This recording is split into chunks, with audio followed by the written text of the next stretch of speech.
I introduce you to Mr. George Salem, who will lead the next panel, and thank you very much.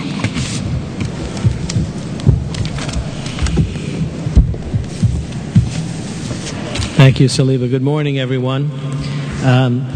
We're about to embark on a panel that will last exactly 1 hour so that we can get back on schedule, and we will end this panel at 1 o'clock.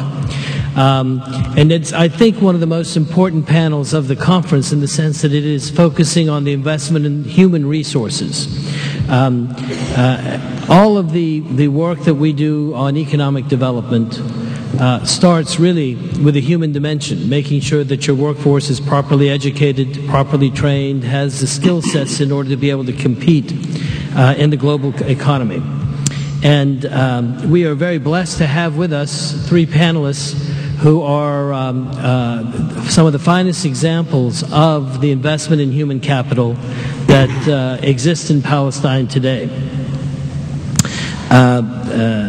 We have Hashim Shawa, who's, I think you all know by now, is chairman of the Bank of Palestine. All 3, the speakers' bios are in your materials, and I'm not going to belabor them other than to say that Hashim has shown a real commitment to social responsibility and is leading, I think, the financial sector there in Palestine. Bank of Palestine is one of the most high-performing stocks on the Palestine Stock Exchange.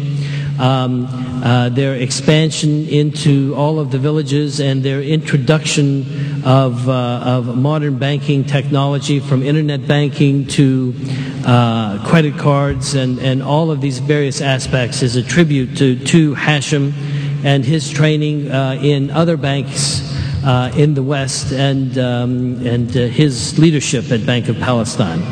Ammar Aker is the CEO of the Paltel, which is the Palestinian telecommunications company.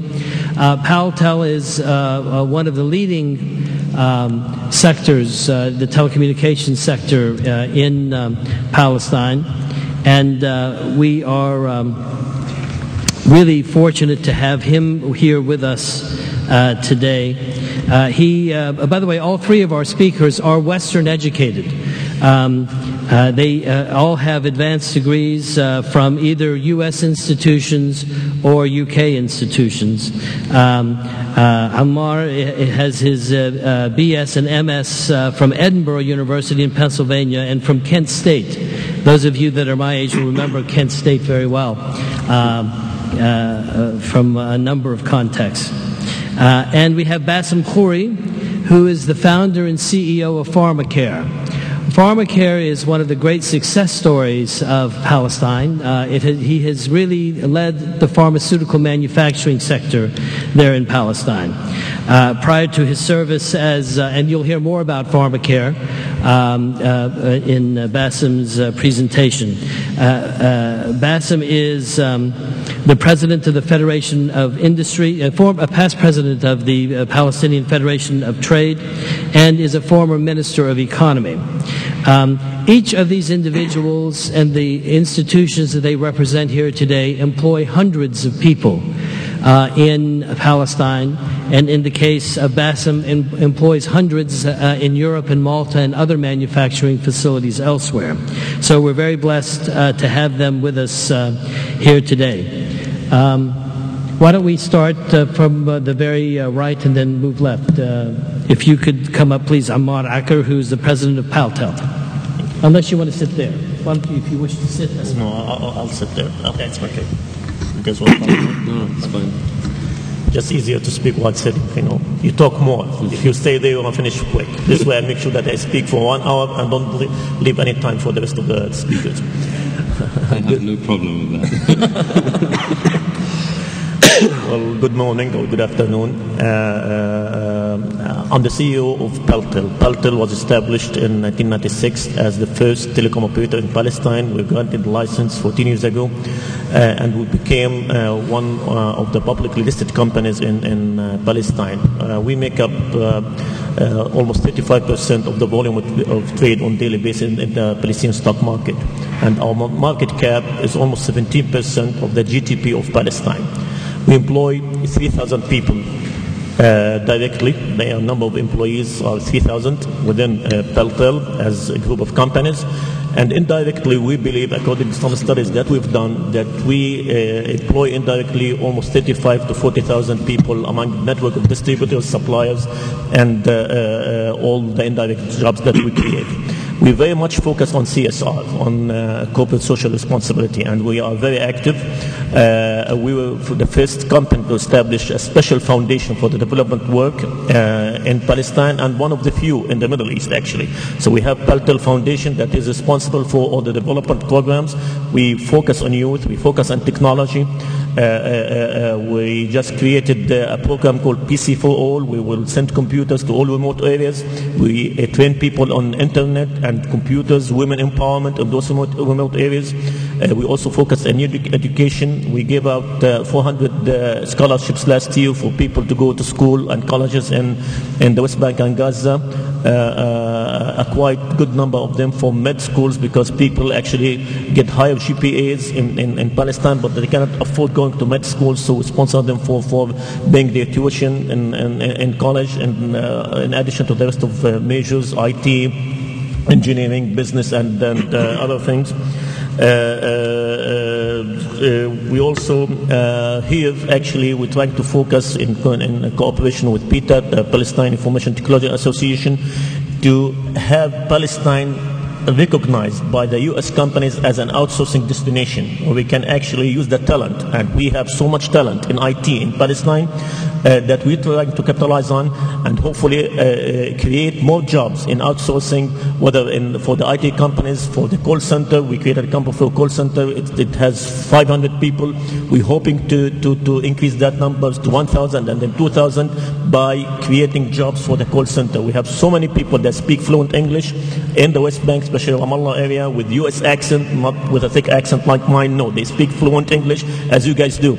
And we're hoping that to capitalize on this strength by creating call centers. We actually took one initiative with the HCEF to establish a call center in Bethlehem, where people actually also can speak English and Spanish and other languages, and outsource these services to the Palestinian economy and create jobs. Our focus is to create jobs. We are 3,000 employees, so we are almost saturated. So we are getting involved into other programs to help the Palestinian people get jobs. And as one of the biggest companies in Palestine, we feel responsible to do that through partnerships with banks and other organizations. Thank you very much.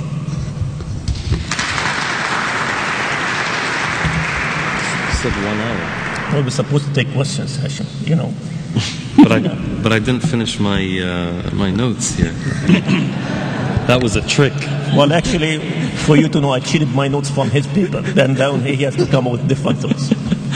Thank you, Ammar, for your leadership in brevity and conciseness, because we do want to leave time for questions. And we leave now to Hashim. Well, not known for either. It's supposed to be a discussion panel, not a speech. That's why I made it very quick.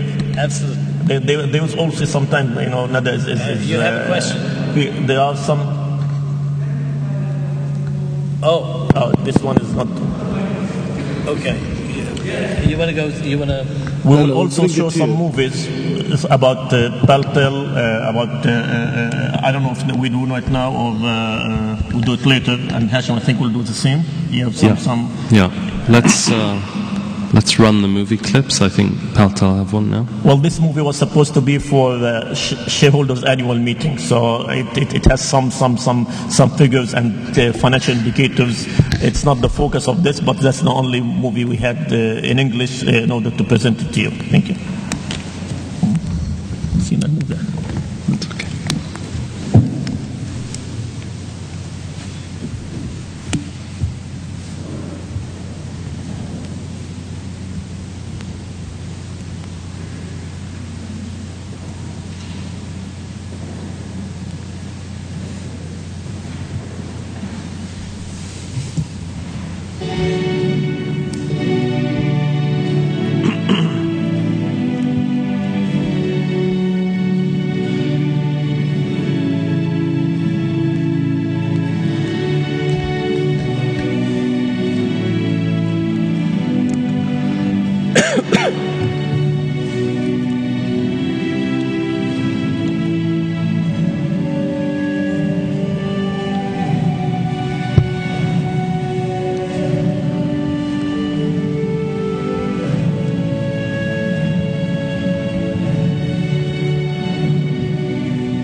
2011.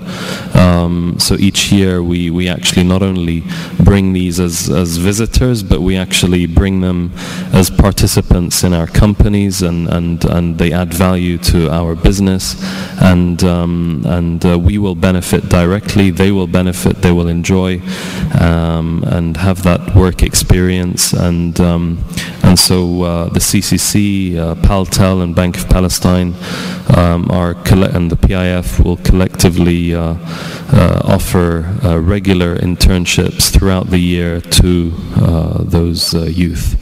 Thank you.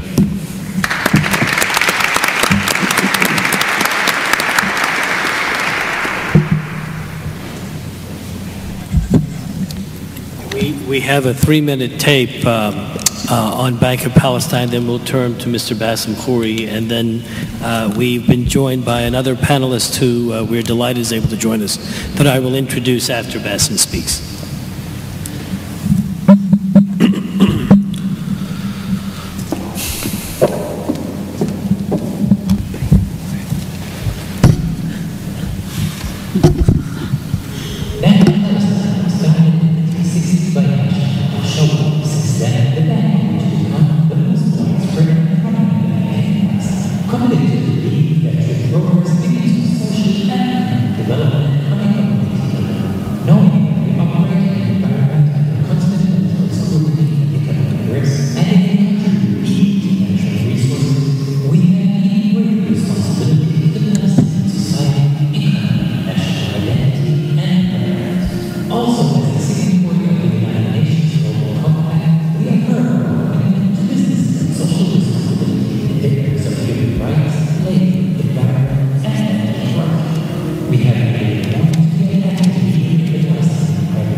The bank has an active sponsor of numerous events and a variety